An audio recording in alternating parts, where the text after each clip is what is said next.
De volta com o CBN Maceió para a gente falar sobre um assunto onde boa parte dos países até com a tradição religiosa muito incorporada no seio da sua sociedade, países como a Itália, por exemplo, Portugal, que tem uma tradição religiosa e uma relação entre religião e Estado muito forte, mas que já colocaram um denominador comum quando o assunto é aborto. Recentemente, o Ministério da Saúde revogou 6 portarias da gestão anterior que estavam em vigor e que dispõem sobre o procedimento de justificação e autorização da interrupção da gravidez nos casos previstos em lei no âmbito do Sistema Único de Saúde. Esse é o tema inicial da nossa conversa com um dos mais respeitados advogados em direito médico aqui em Alagoas, doutor Juliano Pessoa, a quem a gente agradece, viu, doutor? Não só por toda a contribuição do ano passado, mas dizer que a gente vai continuar pedindo essa contribuição no ano de 2023. Um bom dia. Bom dia, Liz. Bom dia, Liz. É uma satisfação mais uma vez participar do programa. Bom dia a todos que nos ouvem. E, de fato, é como você falou, eu acho que é um tema que volta à tona, né, de meses em meses. As pessoas também não buscam muito se informar sobre o conteúdo, tanto da portaria anterior, que passa a vigorar novamente agora, que é de 2017, bem como confrontando com essa portaria, né, que, na realidade, elas divergem, se nós formos analisar os documentos, em um único ponto. Elas são quase que cópia uma da outra. Né? O detalhe é que a de 2020, aí os especialistas, né, eu acho que a gente tem que ouvir muitas pessoas que lidam, especialmente com essas pessoas vítimas de violência, ressalvavam que era mais um obstáculo, vamos dizer assim, que muitas vezes direcionava outras e outras pessoas, como você ressalvou agora no final, a de repente buscarem auxílio obscuros, vamos dizer assim, não legais para poder se submeter a esse procedimento. Essa era a grande discussão.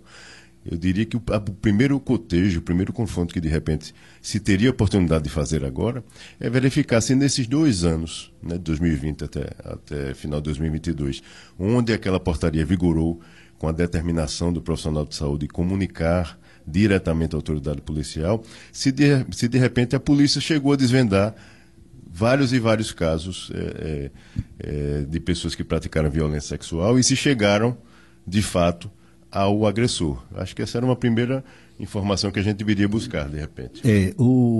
Mesmo nos países, eu citei aqui Itália e Portugal, por conta da tradição religiosa, que é muito parecida com a nossa, mas talvez, até pelo tempo, dessa presença religiosa nesses países com uma firmeza muito maior.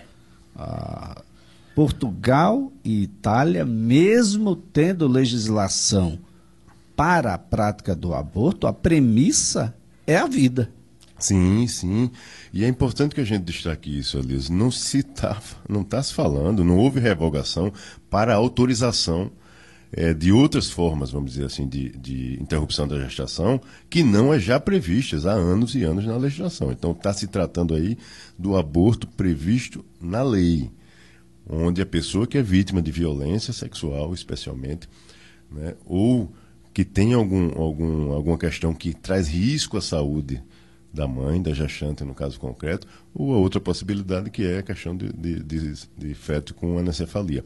Essas são as opções contidas na legislação. Então, a portaria, tanto a que foi revogada como a que volta a vigorar a partir de então, versam sobre essas condições.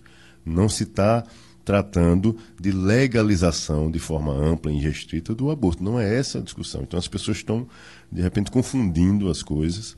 A única coisa que se fez foi eliminar uma portaria que tratava de uma obrigatoriedade adicional de comunicação direta à autoridade policial. Porque, veja, em inúmeros outros casos, inclusive quando envolve estupro de vulnerável, o médico já é obrigado a comunicar às autoridades, conselhos tutelares, Ministério Público, mas não a polícia diretamente. A portaria, inclusive, não passou à época, mas vale lembrar que a portaria, na sua criação, na sua concepção, ela previa, inclusive, que o médico iria fazer uma ultrassom para solicitar que a pessoa vítima de violência visualizasse a ultrassom, o feto naquela ultrassom. Então, ou seja, os especialistas, os psicólogos, inclusive psiquiatras, defendiam que isso seria mais uma forma de trazer uma nova agressão para essa vítima. Né? Seria uma outra violência. Exatamente.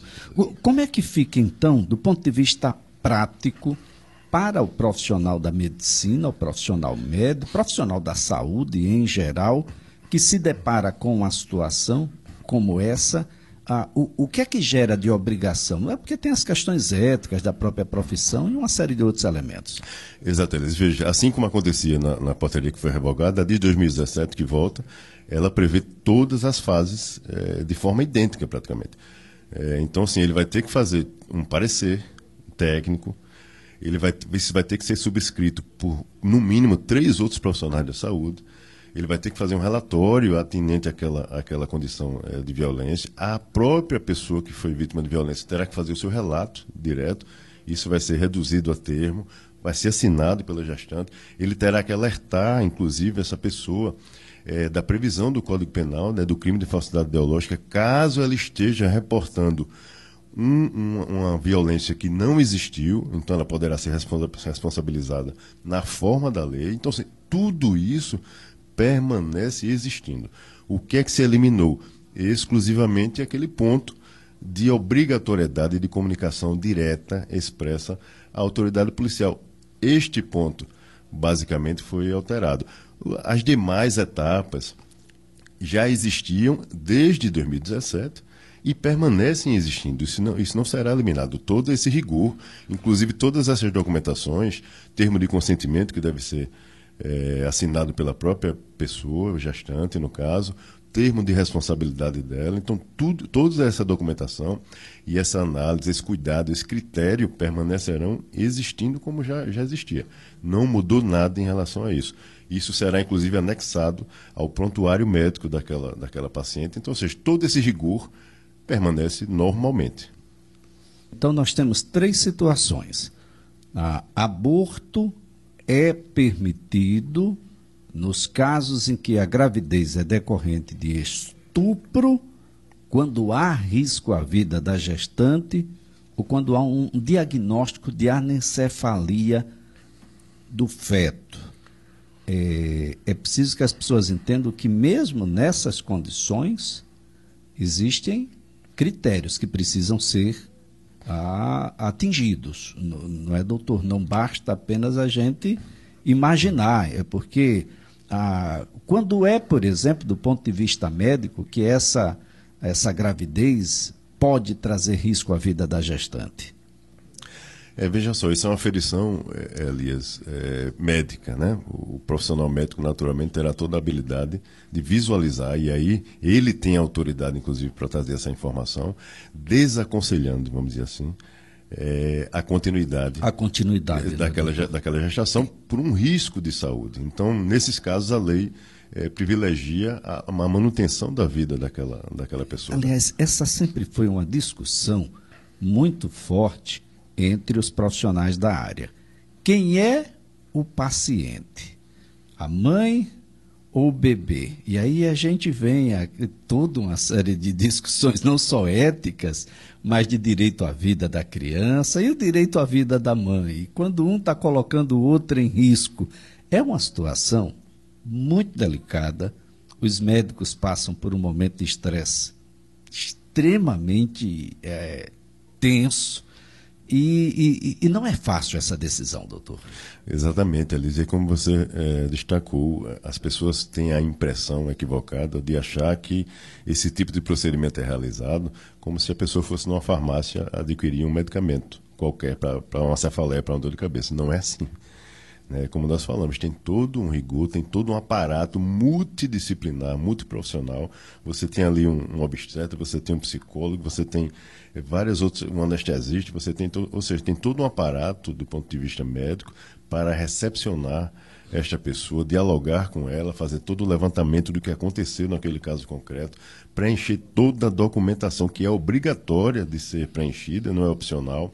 Então, os profissionais assumem em conjunto ali toda a responsabilidade pela prática daquele ato, né? Então, ou seja, eles poderão, inclusive, em caso de qualquer comprovação de prática indevida, né, daquele ato, eles poderão responder, todos eles, perante não só os seus respectivos conselhos, bem como o Poder Judiciário e administrativamente como servidores públicos, enfim. Então tem todo um aparato, tem toda uma normativa em torno dessa situação e que as pessoas muitas vezes banalizam, simplificam por não conhecerem a parte procedimental deste caso. Agora, doutor Juliano, posso complicar ainda mais? E imaginando que a paciente é a mãe. E a diretiva de vontade pode prevalecer? Deve prevalecer, Elisa. Eu defendo que a diretiva de vontade ela sempre deve prevalecer, desde que, e aí a gente entra nessa nuance, desde que essa diretiva não seja contrária diretamente a uma determinação, vamos dizer assim, ética, legal, que o profissional deva ter, né? Então, a gente tem muitas discussões do ponto de vista ético, bioético, inclusive, quando a gente envolve algumas situações. Eu acho que prevalece sempre a vontade da pessoa, do paciente, desde que o médico não esteja obrigado a agir de forma contrária, num caso, por exemplo, extremo de urgência, onde ele tenha que atuar e ele não pode simplesmente deixar de assistir aquela pessoa. É muito delicado esse tipo de situação, como você bem ressalvou. O profissional não é fácil estar na pele dos profissionais de saúde, além dos procedimentos. Do ponto de vista técnico, tem todo um contexto social que permeia essa situação, ético, moral, religioso, que eles ainda têm que lidar com isso, além da sua prática, do seu exercício da profissão. Então, ou seja, é muito, muito delicado. Não é nada fácil, porque nós estamos imaginando numa situação em que ainda foi possível conversar com a paciente, esclarecer em que momento está a sua gestação e o porquê do risco ser tão extremo que ao invés da gente ganhar um, a gente pode perder os dois. E é exatamente nesse caminho que vai ser dada a decisão médica e o confronto com a diretiva. Mas e quando não há esse tempo? E quando a medida foi de urgência, emergência, de quando isso não houve espaço para o diálogo. E como ficam os médicos? A gente então vai desguarnecer o profissional médico e daqui a pouco ninguém vai querer ser obstetra, doutor. Exato. Se houver uma perseguição, vamos dizer assim, social, né, toda vez que se praticar um ato que tenha algum tipo de polêmica no seu entorno, de fato é difícil. Mas é aquela coisa, acho que os médicos são muito bem treinados, Elias, especialmente as pessoas que estão alocadas, vamos dizer assim, em determinados setores, né, que tratam, que atendem pessoas vítimas de violência, vítimas desse tipo de violência, inclusive, são pessoas mais preparadas, mais experientes, que de repente já no transcorrer da sua vida profissional e já exerceram algumas funções que o prepararam para poder acolher especialmente aquela vítima e fazer toda a outra parte humanística que muitas vezes não se enxerga, né? Não é só o ato em si. Tem todo um contexto aí no entorno.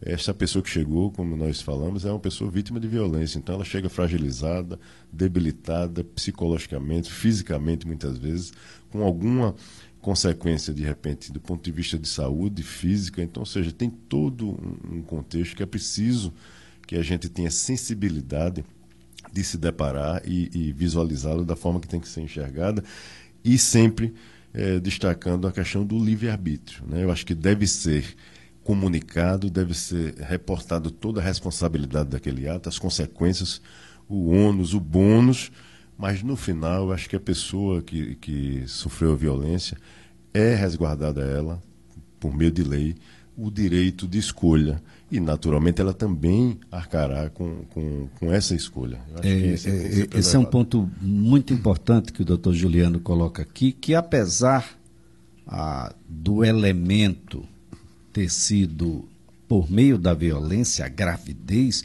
o elemento foi estupro, é uma decisão, não é uma obrigação, você não está obrigado a realizar o aborto, a interromper essa gravidez. E uma outra situação, doutor, é de que a comunicação desse estupro, seja lá por que motivo for, pode ter sido meses depois. A gente tem um tempo em que essa gravidez, do ponto de vista técnico mesmo, pode ser interrompida? Exatamente.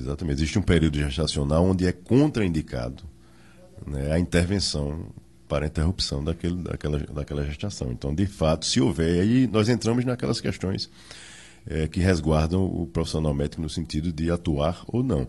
Se ele tiver, do ponto de vista médico-científico, e com base nas evidências científicas, uma contraindicação para a realização daquele procedimento, ele não estará naturalmente obrigado, compelido a realizar o procedimento. Então, ele irá fundamentar isso, justificar isso, porque da mesma forma que nós falamos na abertura que trata-se de uma justificação de interrupção de uma gestação, também existem justificativas para a não realização de determinado procedimento médico, desde que bem fundamentado, o profissional estará amparado por não ter intervido naquele caso concreto. Doutor Juliano, então, a exceção dessas 3 condições que são previstas em lei, qualquer outra situação provocada, deliberadamente provocada, é um ato ilegal. Imaginando aqui que uma determinada mulher está gestante e decide interromper essa gestação por uma vontade própria.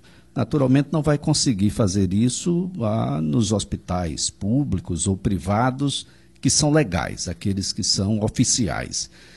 Se tenta fazer isso por outro meio, seja pela ingestão de determinadas drogas, seja pelo auxílio de alguém que tenha conhecimento na área, ela comete um ato ilegal. Tem previsão criminal disso tudo? Ou seja, a questão não é o filho é meu, eu posso tirar, o filho não é seu, é isso? Não, na realidade, de fato, é isso. Se ela for por esse caminho, né, o que não se recomenda, inclusive, ela estará incorrendo em crime, né?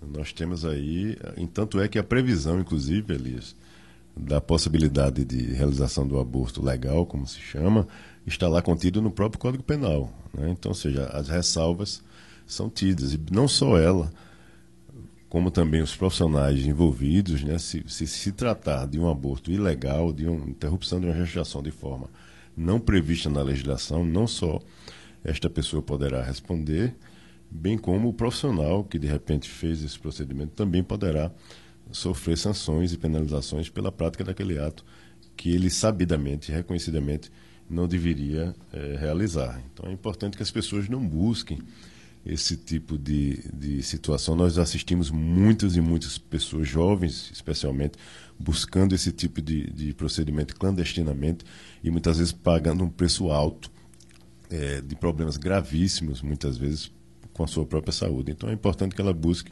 a via correta, busque se proteger, né? Nós temos aí a informação fácil na mão, especialmente dos adolescentes. Existem vários e vários métodos contraceptivos. Ninguém está dizendo para você não ter relação.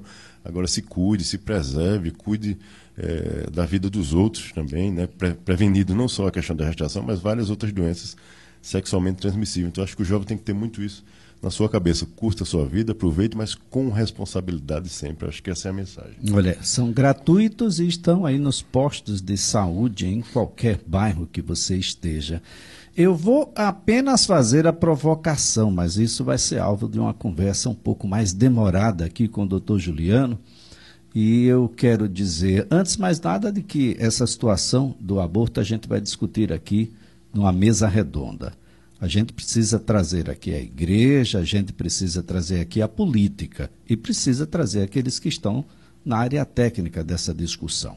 Porque isso, um dia, precisa tomar ares com um pouco mais de previsibilidade, para que os profissionais da saúde tenham a ideia de onde estão se metendo, as pessoas também, a advocacia, a justiça e a política e a própria igreja. A gente precisa chegar a um denominador comum. Outros estados no mundo, eu citei 2 aqui, mas tem vários, já estão bem mais avançados nessa discussão, sempre com muita responsabilidade. A ideia é que a gente venha prevenir, como disse o doutor Juliano lá atrás.